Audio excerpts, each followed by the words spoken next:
Makes Productions presents the Credible Nerds podcast with your hosts, Justin and Mark. What's up, my nerd?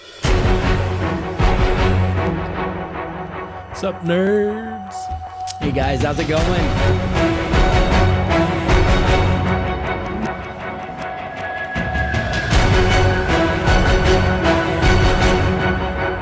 And we're back, the Credible Nerds podcast. My name is Justin, here with my fellow nerd, Mark. How's it going? And we are here this time to talk about the Rings of Power series. We're going to finish up the series, the previous two podcasts we did with episodes 1 through 4. The second one was 5 through 7. Now we're going to cover 8. The final episode it was entitled Alloy, Alloyed, maybe?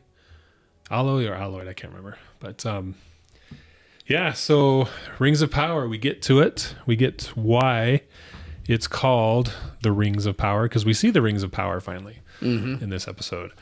And I thought it came together really nicely because before this episode, they weren't even talking about rings. It was just they were going to create something with the mithril and try to find a way so that they could preserve themselves, the elves, and make their lives last a little bit longer. So we see that how that comes about in this episode. So let's talk about, there's basically 2.5 storylines in this episode, which is how TV shows and movies usually work. There's 2 main stories and like a half one.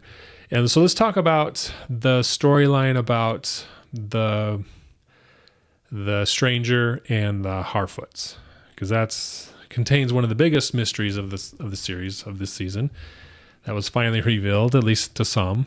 So the first off, we find the stranger. He's been found by the 3 witches from Rhun. Is that it? Rhun, R-H-U-N? Yeah, Rhun. There you say it. Rhun. Yeah. Really elongated way, but yeah. So they track him down and they call him Sauron. Yeah.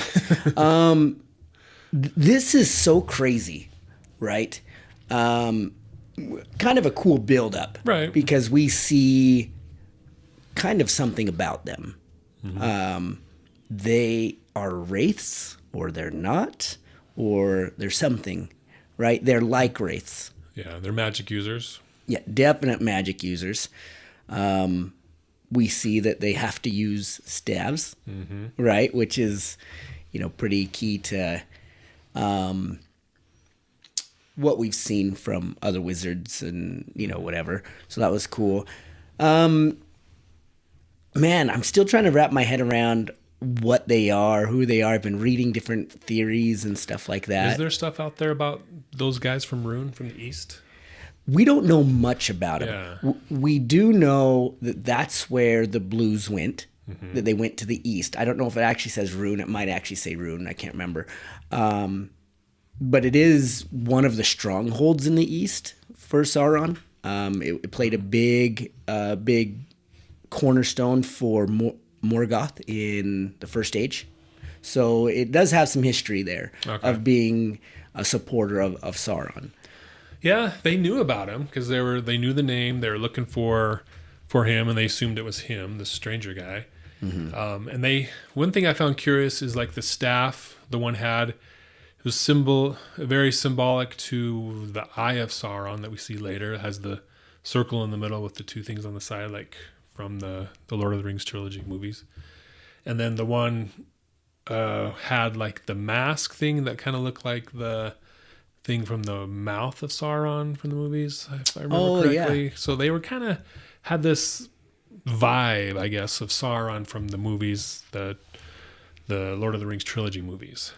Similar look. And so, but I didn't realize that they were part of they were involved with Sauron in the Second Age or the Third Age. Yeah, so Rhun continues to be a great supporter of that entire evil group, right? From Morgoth all the way to the Third Age, First Age to the Third Age. So they're a stronghold. Okay. So they didn't find Sauron here, but it sounds like they're going to keep looking for him because they're going to connect at some point in the future. Is that what you remember? Yeah, so I don't really know how that all works, right? Because it's like something set them off to start looking for him. That's a good point. And I don't know what that is. I the leader of the Harfoots, what's his name? I can't remember Yeah. the black one. Yeah. He kind of mentioned like something's going on because it's like all the stars are looking. Like they're watching and waiting for something. And he said that early on, like the first or second episode. And I feel like that whatever that event was is when they started looking for Sauron. Like, so something happened. And maybe it was Sauron found a new body. It could be a million things, right? But something happened, and I think that's when they started looking for him. And I don't know why they thought it was this guy, probably because he showed up about the same time. And they must have an affinity to other magic users. In my opinion, they are Maiir. Those three witches, yes, or whatever they are. Yep. Yeah. So we know of Balrogs, and Balrogs are fallen Maiir. Right. Right. They're the same race as Sauron and Gandalf, and the other wizards. I happen to think that Gandalf and the other wizards are quite more powerful than those ones. I don't know if it's because they fell or how they're, the form they've taken or whatever it is. But I think, if you unleash Sauron or Gandalf, they handle any of the Balrogs just fine, right? Gandalf fought the Balrog, killed him, even though he died in his weakest form. So, you let him loose. I don't think that's too much of a fight. So I think these three happen to be pre-Balrog fallen Maiir. Okay. Because we know that Maiir followed him, and they can use magic, and nobody in the entire, except Bombadil, or something like that, they just don't use magic to that level. And now we see it. So I that's who I think it is. And then, which may have been why, like when he kind of woke up, he recognized them for who they were and what they were. Yeah. So I don't know. Okay. That's what I think. So Credible Nerds Mark theory that they are Maiir of some either fallen or just pre-fallen or like their original form, maybe. Yeah, like they haven't chosen the Balrog form. I don't know what makes them choose the Balrog form. I don't know if that's ever been out there, but pre that, that's where these three are. Okay, I like it. We'll have to wait and see. And I think the writers of this series have a lot of leeway with these guys because there's not a lot of defined lore about them out there, so they can make those loose connections stronger in the way that makes sense. Hopefully, makes sense for the story. And I like them. They're intriguing. They're mysterious. You don't know who they are. They have powers. They're able to deal one-on-one with the stranger up to a certain point. But yeah, until he's like, wait a minute, let me get off this dust and get to going. Yeah. So once he grabbed the staff, he took care of him pretty much, and that's when we see them take Did they take the form of wraiths, or because there's a lot of talk in this episode about the unseen world? So was that him being able to look at their true form in the unseen world, or did they manifest that form, that brilliant white form, in the seen world? What was your take on that? I think it was the unseen world, right? Kind of like how not Bilbo, Frodo sees them, but he had to have the ring on. Yeah. I think that that is kind of how Gandalf sees the race when he chooses to. Right. Like he would see him that way, but he, maybe it takes a toll. It's the amount of power he doesn't want to spend, something like that, to see him that way. But obviously it's, he did some type of power to see them that way, and then he recognized them for they are. But they're obviously something, beyond. Yeah. Yeah, I took it as he was able to somehow look into the unseen world, see them in that form. But it's curious how once he saw them, he was able to dispel them or send them back. But they were like butterflies or moths or something. Like the one had this big butterfly or winged thing in her head, and it flew off, and then the others kind of dissipated into these butterflies that flew away. So I was like, is this the Peacemaker with the alien butterflies in their brains? But I think that's because they're immortal. Maiir are pretty much immortal, right? We know Gandalf dies and comes back to life, because the creators make it so, or whatever it is. Yeah. But they're immortal. We know that Sauron Is my ear. Ismair. We know that he died. We know he can change form, whatever it is. I mean, he just can come back to life. I mean, he's pretty much They're immortal. one step down from, is it the Valar? Yeah, they're like one. Yeah, they're basically angelic beings. Yeah. So Yeah. Okay. So that was curious. I'm sure we'll see him in the next season or a couple seasons down the road, hopefully at some point, right? Mm-hmm. I wonder if they'll take the same form or not, but that group, I'm sure will show up again. I liked him. It was good. It's too bad it took them all season to finally meet, to have the one confrontation, and then it was over.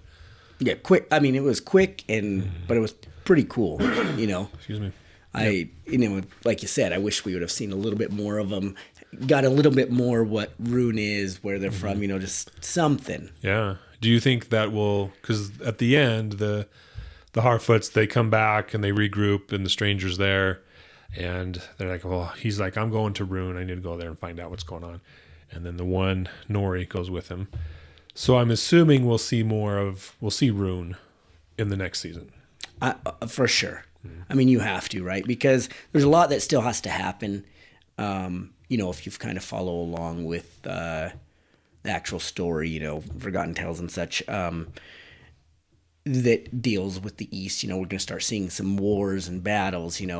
Sauron pretty much destroys the large elf empire that is on Middle Earth, and so there's going to be some huge battles, right? I think there's some wars between the dwarves and the elves, and different things like that will happen in the dwarves and Sauron's forces. So there's going to be quite a bit of action coming on. Are we going to see the second Blue Wizard? Who knows? I think one of the big things that come out that I've seen everywhere is, the stranger's Gandalf. Because of that one line, right? Oh, when in doubt, you follow your nose. Mm-hmm. Right. That could be a wizard word of advice. Like someone told them. Yeah, that's what I kept saying. I'm like, look, you're talking about angelic beings who've spent eternity together. I'm pretty sure they're going to have similar things to say. Like they were taught those things. Yeah, I've got friends who have been my friends for 20 plus years, and we say the similar things, and so I'm not convinced that's Gandalf. No, it's not. 100% not. Yeah. So that comes from those three witches called him Ishtar. They're like, oh, that's not Sauron. Ishtar. Mm-hmm. Is it Ishtar or Istar? Istari. Istari. They're the Istari, but they said Istar. Like he's an Istar. Mm-hmm. So there's 5 of them, right? Or is there more? There's 5 that 5. 2 were sent in the Second Age. The Blues. Yeah, the Blues. It's kind of unclear. If I remember right, they came back. They finished mission, and then they came back out again in the Third Age, but with Gandalf. And so they went back out to the East because they'd been there before. So they went to the East in the Third Age, and the other 3 stayed in the West. Mm-hmm. But we never hear from them ever again. Yeah. Okay. So people are thinking he's Gandalf because Gandalf's an Istar. He kind of has the same. It was that Gandalf moment between him and Nori there at the end of the episode where it's like kind of reminiscent of Gandalf and Frodo in the Mines of Moria, and also Pippin too. Gandalf and Pippin, at the last battle there. But I mean, that's kind of the role that the wizards play, right? They counsel the humans, the mortals, I guess, and give them advice. So maybe that's kind of it's in their Bible, right? Mm-hmm. Follow your nose. It's one of the verses in their Bible or something. That's why they all know it. Yep. So. And to your point, they follow a particular Valar. Valar. They learn from them, things like that. Yeah. So something like that could be a teaching. Anything. But yeah, I'm 100% positive that's not Gandalf. If it comes down to it, it is what it is. But I think that would be a silly way out. Yeah. Yeah. I don't think Gandalf shows up in the Rings of Power. Maybe last season. For some reason, I don't know. Depends how far they go with it. Yeah. But I don't see him. And so I've heard that it might be Saruman. Oh, interesting. But again, I think it's the same thing as with Gandalf. Mm-hmm. It's just not their time. Because this is Second Age stuff. So anyway, so that was interesting. I mean, you were right about that theory. So +1 credible nerds. I mean, I never thought it was Gandalf, but you convinced me. You laid out the breadcrumbs, and I put it together as well. So, and then that story resolves itself. Nori and the stranger are going out to the east to Rhun and see what's up. We'll see what's going on there. Mm-hmm. So, a sad moment, right? The leader of the Harfoots dies. Yeah, which was sad. Yeah. I was kind of bummed. He gave himself up so they could save the stranger. Yeah, he was kind of the thorn in the stranger's side throughout the whole season. Like, oh, we don't need him. He's just trouble. And then he finally comes around and sacrifices himself. So yeah. That was kind of bummer. Kind of interesting to see what happens. I think the one girl kind of takes over after that, right? It seems like it. At least she's going to in the near future. Mm-hmm. So pretty cool. So that's that storyline. The other storyline is the Numenorians heading back to Numenor. Mm-hmm. The Queen's blind. The Isildur's there. They kind of have a moment there in the boat where he volunteers to help her. And I don't know. I wasn't sure if it was like they're just... Because at first they were against each other a little bit when Galadriel showed up. And I don't know if that's just a resolution that, okay, they're on the same page now. Or if there's actually be some type of connection there between them that's like, or a romance. I couldn't tell. I don't think it matters, but they seemed closer at the end of the season than they did at the beginning. Yeah. So. Yeah, I feel like his faith was renewed in her. Mm-hmm. You know what I mean? Like he was kind of like a step away because she's moving away from the old mm-hmm. faith. Yeah. And then I think that he kind of sees who she is, that she is doing that out of political need, not out of personal belief. Mm-hmm. And so I think he kind of goes close. And he, there was that break with him and Galadriel, right? Like where he's like, we just all died for you. Yeah. And you don't care, right? To you, it's just like pawns on a board and, you got put in a bad position and now you need our help more and you're not apologetic at all. You know what I mean? And then, so he kind of stuck, back to her, which was cool. I think you see some strength there, but I feel like they lost that connection, which is weird because we know the Numenorians come back in a huge, huge force. Mm-hmm. And so, they should have kept that connection somehow a little stronger, I think. With Galadriel? Yeah, with Galadriel. Because when he left, it was like almost like, we're out of here. Yeah. Yeah.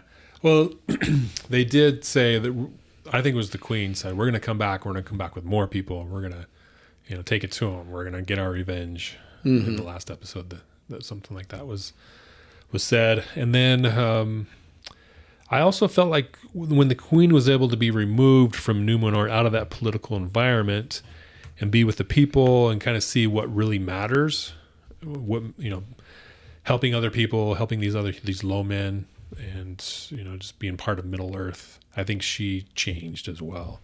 She kind of realized that Isildur was not Isildur. It's Isildur's the son. Mm-hmm. He is Elendil? Yeah, Elendil. Elendil. Sorry, I'm not very credible. Elendil, the dad, yeah. So Elendil,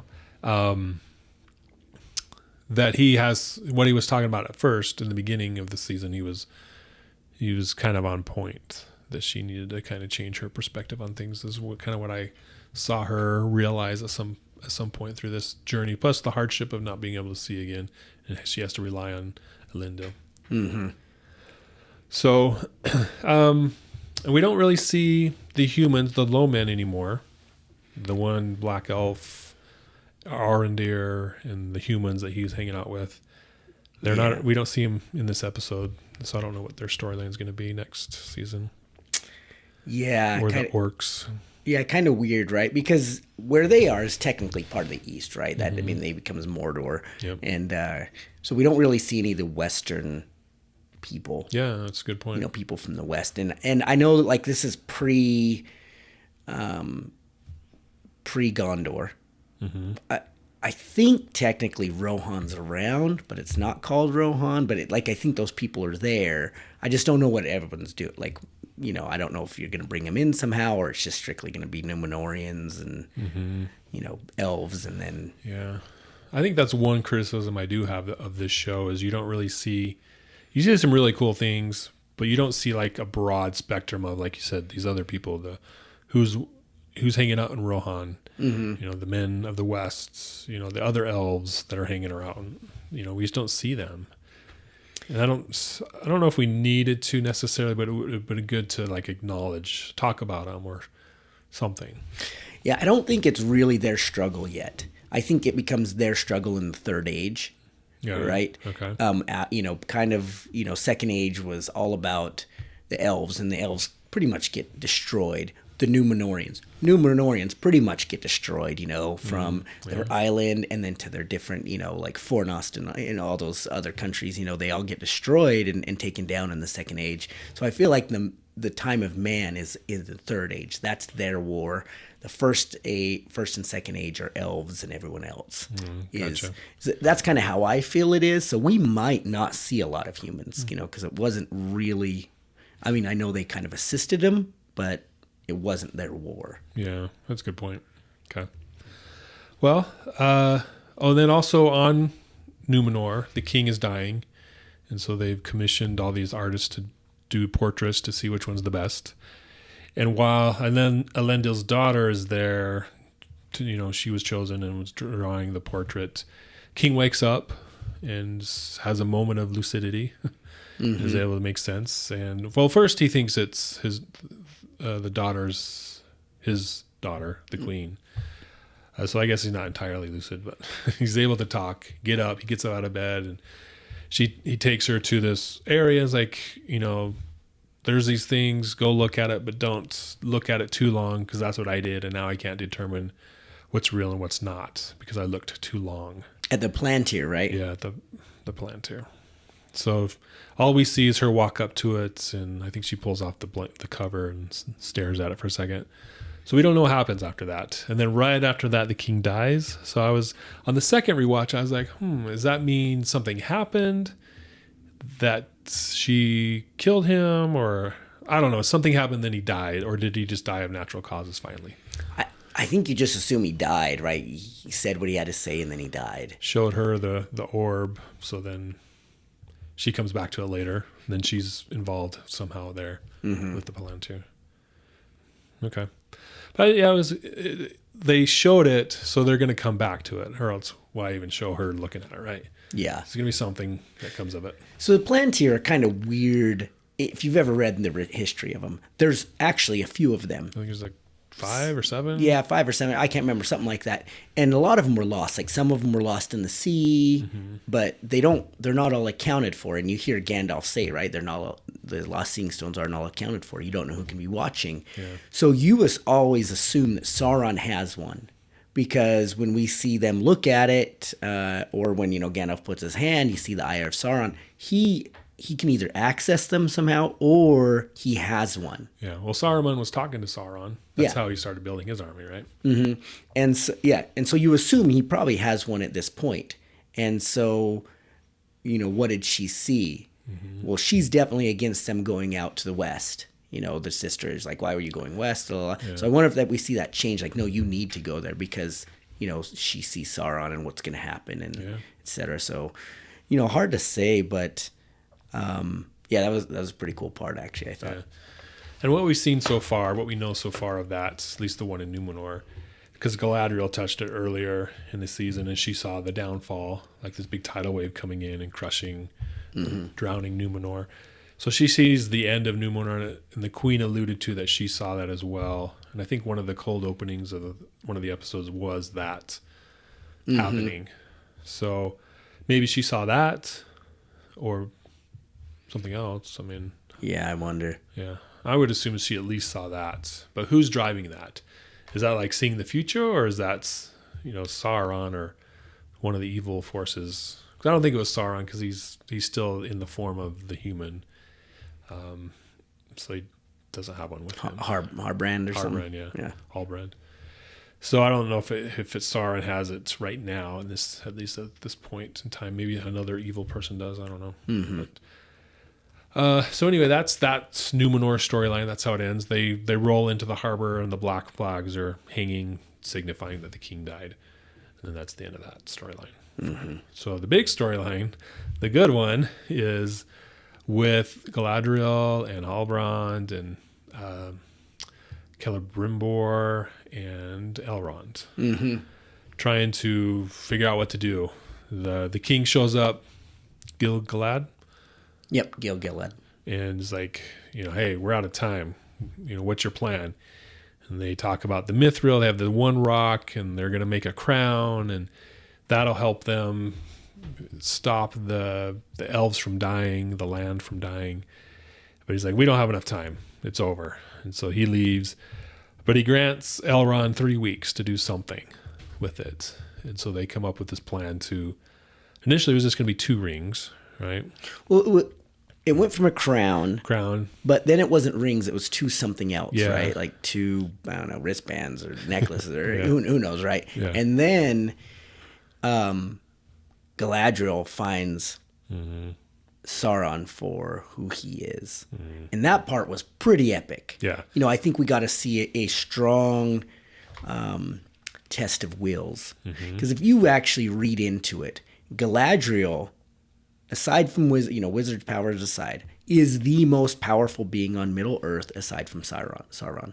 In fact, it was always said if Sauron were to conquer, in order for him to take over Lothlorien, he would have to show up there personally in order to counter Galadriel. Is this pre-ring or? This is after Ring. Okay. But obviously she has a huge will, and I think it was kind of cool to see her, in the movies, right? She resists the ring, right? And she's like, I did it, I passed it.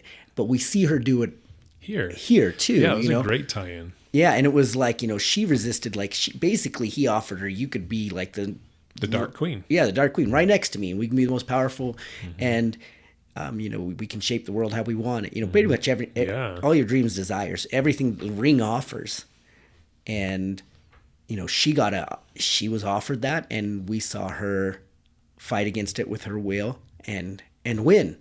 So I think that was pretty cool, to kind of see her test of will where she is. Yeah. It was Sauron is great in this episode, right? He comes in, first we see him, he comes in, talks to Celebrimbor, is like, hey, did you ever try this? Like mixing it with something else to make it stronger? Yeah. Just dropping subtle hints, like hey, an alloy or something. You should try this. And he's like, oh, I never thought of that. Yeah. Just this machinations of just, hey, subtle things here and there. And then...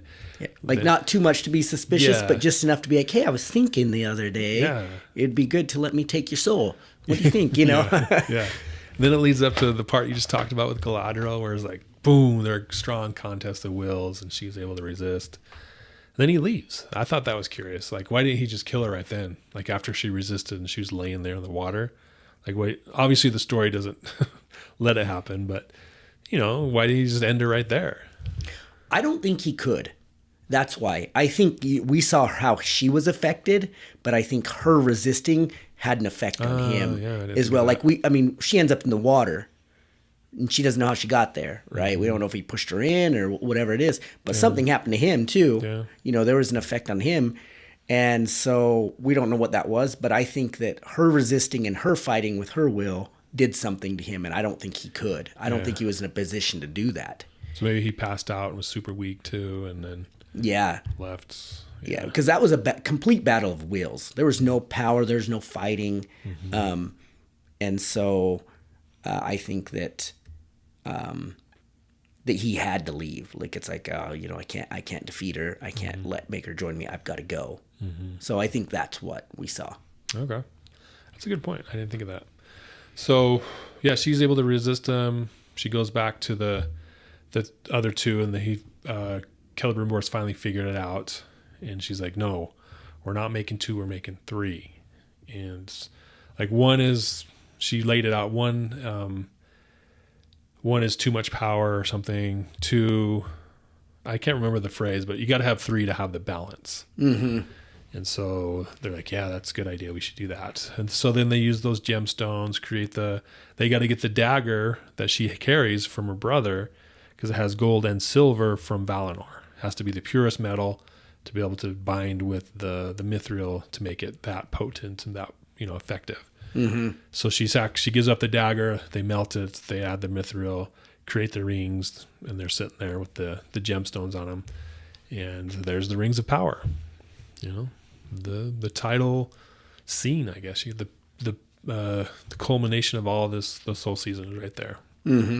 Yeah, really cool to see. And I think it's good to note that they were made without Sauron's influence. Yeah, I was wondering that. Yes, he had helped, with the crown and stuff, but then they changed it, right? Mm-hmm. They changed it to 3 for 1. They changed using the dagger, and so it's different enough that he can't exert power over it because he doesn't know what they did, but the same enough that it allows him something. And that was always a worry. If I remember right with the elves with their rings, is that he didn't have direct power over him, but he had a little bit of almost influence, but like not a ton. What do you think that power and influence is? Is it magical? Is it, I don't know. Like, what would it be? We see it with the humans, right?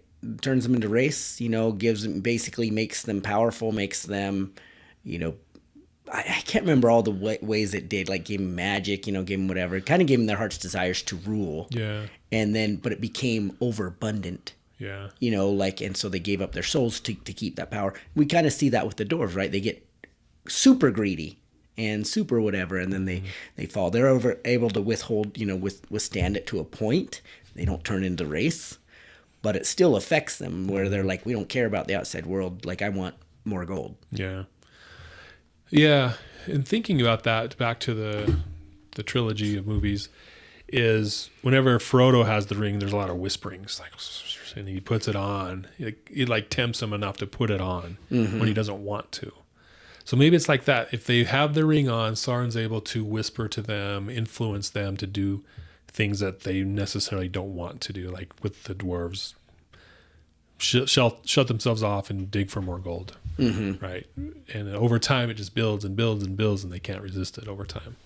So maybe that's the influence. It's not like a magical thing. It's just a will, like power of wills, with Galadriel, that we just talked about. Yep. And we see that humans are the least willed people, right? They in the end, they win the day, and et cetera, et cetera, et cetera. But we see they're the least strong, you know what I mean, when it comes to that. Yeah. The weakest minds, maybe, or most able to be influenced. So, yeah, that'll be interesting to see how they define that and how they portray that going forward with the rings. And so that's the season. What do you think about this episode as far as wrapping up the season and kind of preparing us for the next step? I was disappointed we didn't see anything with the dwarves. Yeah, we didn't see much. Yeah. I wanted to see some type of resolution or something with the dwarves, so I don't know where that's going. But other than that, I thought it was a great wrap-up. A couple questions, about, is it Gandalf? Is it? But, I liked it. Want a little bit more action. Like, I want to see some cool war battle, but I think maybe that's season 2 stuff. Right now we're going to see some battles. A lot of setup in this season. Setup of Mordor, setup of the Númenóreans coming back for revenge, and Sauron at the end. We didn't mention, but Sauron is seen going to Mordor at the end. Yeah. To confront his enemy, Adar. Yeah, and I kind of wanted to see a resolution with that, even if it was quick or whatever, you know what I mean? I wanted to see something there. Right. But yeah, really neat. A lot of fun. I always thought the other rings were made first. Yeah. And then the 3 rings were made later. Yeah, isn't that how it's portrayed in the Lord of the Rings movies? Yeah, I think it starts with man, dwarves. But maybe not. Maybe it's never defined. I guess I have to look into it. But obviously they're going to make more, right? They're going to make 16 more rings, or maybe they make more. I know that there's a note in there somewhere that says that there was more than the 16 made, but these 16 had the most power, whatever it is. So, and then we're going to see Anatar. Right, which is Sauron 2.0.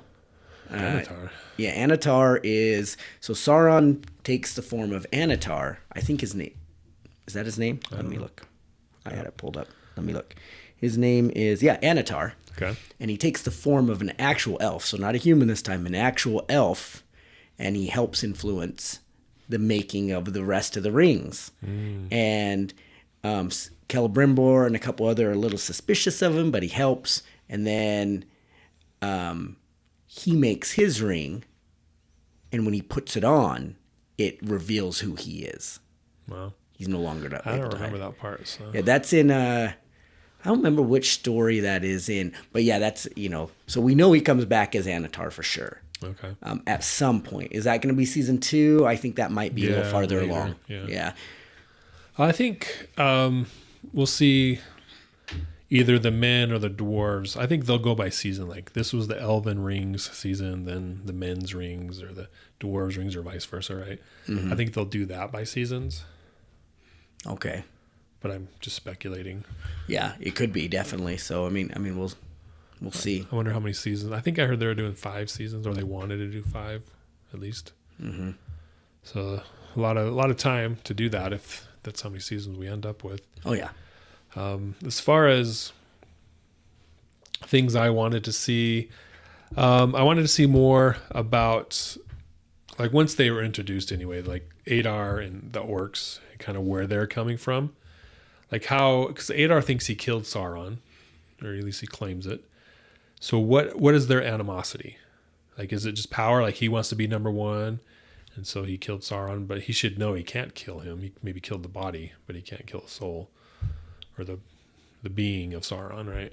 Mm-hmm. So I wanted to see more about that in this season, but from after that went on, and we kind of got the wrap up to the season, I saw, it's probably a little too much to add in for this season. So I hope we see that next season. Yeah. I wanted to see more Numenor because I really liked Numenor. I thought that was great to see that city. And I know they went to the one side of the island in the one episode, him and Elendil and Galadriel, and I wanted to see more of that, like the other parts of Numenor. Well, yeah, because they have a huge army. Mm-hmm. We didn't get to see it. I mean, the town looks pretty big, the city, right? So maybe most of them reside there, but there's more to it, So let's check it out. Let's see what else is there. Yeah. So I'm thinking we're going to see more in the next one. I like what you said, like, we're going to do a dwarf season. We're going to do this season. Because, I mean, they hand out the rings to 7 dwarves, but we've only seen one clan, and I don't think I've ever actually looked to see where who the 7 went to. Yeah. I mean, 7 kings, right? Yeah, I mean, the one gets it, right? Durin gets it. Think it's the dad or the son? Either way, I mean, it will pass to the son. Yeah. Right. Yeah. So, and then I think they say, like 4 were killed by dragon fire, which is interesting if you think about it. So dragon fire can kill him. So could dragon fire have killed the One Ring? It did in The Hobbit. Right? Or maybe there wasn't like a direct fire on the ring in The Hobbit. Yeah. But, I mean, the possibility was there. Yeah, I wonder. Anyways. But Smaug was a smaller dragon, right? He wasn't one of the great ones. I mean, he was great for his time, right? Because it was much later. But yeah, I don't think he was considered one of the great ones. Yeah. Let's see, what else? I was thinking of something else. Mithril. There's a ton of mithril on that mountain. So are the remainder of the rings made of mithril as well? From what I hear, no. Okay. Just related to the elves' rings. Yeah. So I think I mentioned this before. So the Numenorians actually have access to mithril through like some underground cave or something like that. And the dwarves do. But when Numenor is destroyed, that access is cut off. And so it's only the dwarves, and then who knows that they use it, did Durin's Bane just chase everyone out and no one could ever touch it again, or did they use it to save the elves, or are these 3 rings saving the elves? I don't know, but there's still a ton of it. So what, does just... Do they just make weapons out of it? I mean, we only ever see one thing. We see the rings, and we see that mail thing for Frodo, yeah. For Frodo, yeah. And what's funny is that I always kind of wondered how significant mithril was. We know it's rare and not very many out there, but Gandalf says to Frodo, I think it was, or he says it to someone. He's like, he doesn't know it, but that shirt was worth more than the entire Shire. Yeah. And after you see that, you're like, oh yeah, 100%. It's probably worth more than like most everything, and especially at that time when it's not It's even less abundant. Yeah. So for who was it that gave it to him? Dang it, I can't think of his name. Was it Galadriel? No, it was the dwarf king under the mountain. Was it? Yeah, he gave it to him. Oh, dang it! Didn't he give it to Bilbo? Oh yeah, he gave it to Bilbo. Yeah, that's right. He gave it to him. And it's like that could have been his 13th share right there. Yeah, you know, I yes, mean, that's, I mean, holy cow. Yeah. And then he got his 13th share, but Thorin gave it to him. Yeah, Thorin. Yeah. And then he takes it, two chests of gold or something like that. Yeah. Kind of got gypped. I know. As far as the gold goes. So, anyways, yeah. So overall, great season. I liked it. One thing that I noticed, this is a side note, but since these both series are shown on Amazon Prime, Wheel of Time, Lord of the Rings, they put a lot of effort into the fake out. Oh, the strangers, Sauron. Oh, the very last episode. Nope, he's not. Wheel of Time. Oh, who's the dragon reborn? We don't know. Last episode. Oh, it's Rand. It's like, those are just questions that didn't need to be there in the first place, but they were there through the whole season. So I wonder if that was like a mandate down from the top, or if one did it and they're like, oh yeah, we should do that too in our show. So I don't know. What do you think about that? I think it makes sense when we have no idea who Halbrand is. Okay. Right? There's no written anything about Halbrand. There's no, for how this can go. But like, we knew he was. Yeah. I mean, we knew he was, right? I mean, there was a good idea that he was, but no one really knew for sure. True. Right? And then they did a good job, I think, making it could be the stranger. You know, he did some evil things. Blah, blah, blah. But I think that with the Wheel of Time, it's a terrible idea because there's a stinking book. Yeah. Like, you can just open the book and figure out, open book 3 called The Dragon Reborn. Oh, turn to page like 500 or something, and then it'll tell you who it is, right? Like, there's no secret who it is in that one. I think this one was a little better because there were a lot of theories who it could be. There was a lot of people saying the stranger is Sauron. Are you guys idiots? Mm-hmm. So I thought that was good, to bring that out. But Wheel of Time is just silliness. So this is a bad move. Oh, bad move for Wheel of Time. Like, enough said. Yeah. Yeah. So comparing the two first seasons, Wheel of Time versus Rings of Power, which one's better? Oh, Wheel of Time, or not Wheel of Time. Rings of Power is hands down better for me. Yeah. And I get it. I mean, we had some comment on our, on our YouTube page, like, this is not canon, blah, blah, blah, like, went off and, he had some good points and, such like that, but it's undefined. I responded to him like, look, this is like undefined story. Maybe it could be, maybe it's not. With Wheel of Time, there is a defined story. Very defined story. And you just took that and just trashed it and wrote another story. And that's the difference. And it's such a glaring difference that, I mean, I have a hard time getting into Wheel of Time. Yeah. Yeah, I agree. Pretty much my idea too. Whoops. I need a longer cord there. Next up on the list of things to get. So, yeah, Rings of Power, great first season. Looking forward to the second season. They've announced it, that it's happening. It's in production, but it's like 2 years out. Oh, I know. Terrible. Like, not like 2023 or like maybe the end of 2024, probably 2025. Too long. Yeah.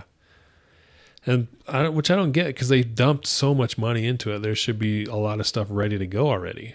Like, were they honestly waiting to see how it was received to start season 2 after dumping millions and millions of dollars into the first season? I wonder if they're... I mean, if it didn't pan out, they're at a loss. So they should do a second season just to see if it works. Mm-hmm.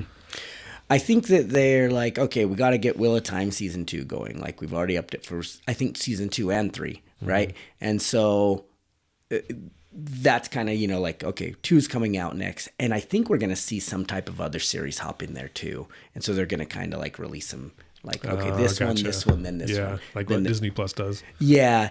And which is neat.